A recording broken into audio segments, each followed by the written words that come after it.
स्वयं को खो देते हैं और जब पहचान लौटती है तो राष्ट्र का आत्मविश्वास भी लौट आता है।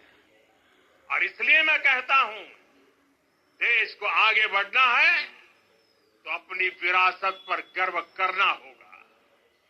साथियों, अपनी विरासत पर गर्व के साथ साथ एक और बात भी महत्वपूर्ण है और वो है गुलामी की मानसिकता से पूरी तरह मुक्ति। आज से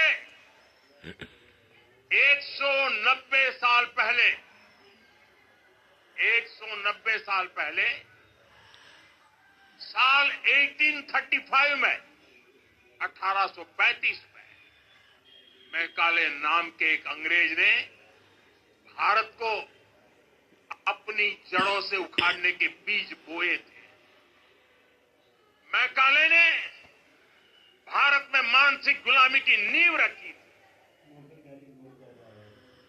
10 साल बाद यानी 2035 में उस अपवित्र घटना को 200 वर्ष पूरे हो रहे हैं।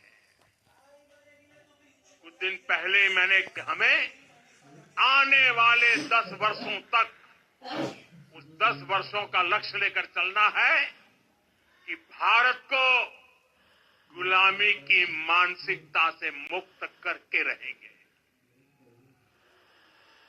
साथियों, सबसे बड़ा दुर्भाग्य यह है कि मैकाले ने जो कुछ सोचा था उसका प्रभाव कि विदेश की हर चीज, हर व्यवस्था अच्छी है और जो हमारी अपनी चीजें हैं उनमें खोट ही खोट है। साथियों, गुलामी की यही मानसिकता है जिसने लगातार यह स्थापित किया। हमने विदेशों से लोकतंत्र लिया। कहा गया कि हमारा संविधान भी विदेश से प्रेरित है, जबकि सच ये है कि भारत लोकतंत्र की जननी है, मदर ऑफ डेमोक्रेसी है। लोकतंत्र हमारे डीएनए में है। साथियों, अगर आप तमिलनाडु जाएंगे तो तमिलनाडु के उत्तरी हिस्से में उत्तीर मेरूर गांव है। वहां हजारों वर्ष पहले का एक शिलालेख है। उसमें बताया गया है कि उस कालखंड में भी कैसे लोकतांत्रिक तरीके से शासन व्यवस्था चलती थी, लोग कैसे सरकार चुनते थे। लेकिन हमारे यहां तो मैग्ना कार्टा की प्रशंसा का ही चलन रहा। हमारे यहां भगवान बसवन्ना, उनके अनुभव मंटपा की जानकारी भी सीमित रखी गई। अनुभव मंटपा यानी जहां सामाजिक, धार्मिक और आर्थिक विषयों पर सार्वजनिक बहस होती थी, जहां सामूहिक सहमति से निर्णय लिए जाते। लेकिन गुलामी की मानसिकता के कारण इस भारत की कितनी ही पीढ़ियों को इस जानकारी से भी वंचित रखा गया। साथियों, हमारी व्यवस्था के हर कोने में गुलामी की इस मानसिकता ने डेरा डाला हुआ था। अब याद करिए, भारतीय नौसेना का ध्वज सदियों तक उस ध्वज पर ऐसे प्रतीक बने रहे जिनका हमारी सभ्यता, हमारी शक्ति, हमारी विरासत से कोई संबंध नहीं था। अब हमने नौसेना के ध्वज से गुलामी के हर प्रतीक को हटाया है। हमने छत्रपति शिवाजी महाराज की विरासत को स्थापित किया है। और ये सिर्फ एक डिजाइन में बदलाव नहीं हुआ, ये मानसिकता बदलने का क्षण था। ये वो घोषणा थी कि भारत अब अपनी शक्ति अपने प्रतीकों से परिभाषित करेगा, न कि किसी और की विरासत से। और साथियों, यही परिवर्तन आज अयोध्या में भी दिख रहा है। साथियों, ये गुलामी की मानसिकता ही है जिसने इतने वर्षों तक रामत्व को नकारा है। भगवान राम अपने आप में एक वैल्यू सिस्टम है।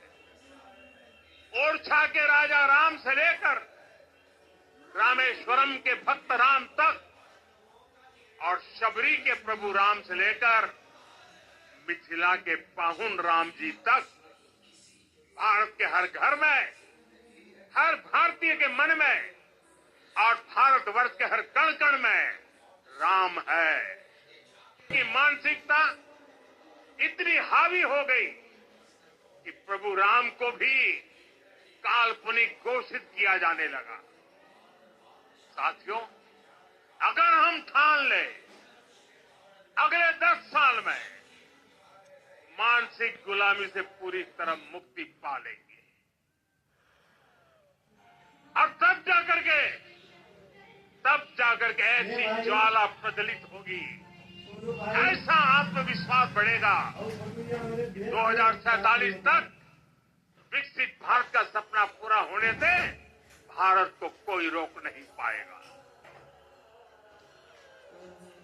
आने वाले 1000 वर्ष के लिए भारत की नींव तभी सशक्त होगी जब मैकाले की गुलामी के प्रोजेक्ट को हम अगले 10 साल में पूरी तरह ध्वस्त करके दिखा देंगे। साथियों, अयोध्या धाम में रामलला का मंदिर परिसर भव्य से भव्यतम हो रहा है और साथ ही अयोध्या को संवारने का काम लगातार जारी है। आज अयोध्या फिर से वह नगरी बन रही है जो दुनिया के लिए उदाहरण बनेगी। दी 21वीं सदी की अयोध्या मानवता को विकास का नया मॉडल दे रही है। तब अयोध्या मर्यादा का केंद्र थी, अब अयोध्या विकसित भारत का मेरुदंड बनकर उभर रही है। साथियों, भविष्य की अयोध्या में पौराणिकता और नूतनता का संगम होगा। सरयू जी की अमृत धारा, नई अयोध्या के दर्शन होते हैं। अयोध्या में भव्य एयरपोर्ट है, अयोध्या में आज शानदार रेलवे स्टेशन है। वंदे भारत और अमृत भारत एक्सप्रेस जैसी ट्रेनें अयोध्या को बाकी देश से जोड़ रही है। अयोध्या वासियों को सुविधाएं मिले, उनके जीवन में समृद्धि आए, इसके लिए निरंतर काम चल रहा है। साथियों, जब से प्राण प्रतिष्ठा हुई है तब से लेकर आज तक करीब 45 करोड़ श्रद्धालु यहां दर्शन के लिए आ चुके हैं। ये वो पवित्र भूमि है जहां 45 करोड़ लोगों के चरण रख पड़े।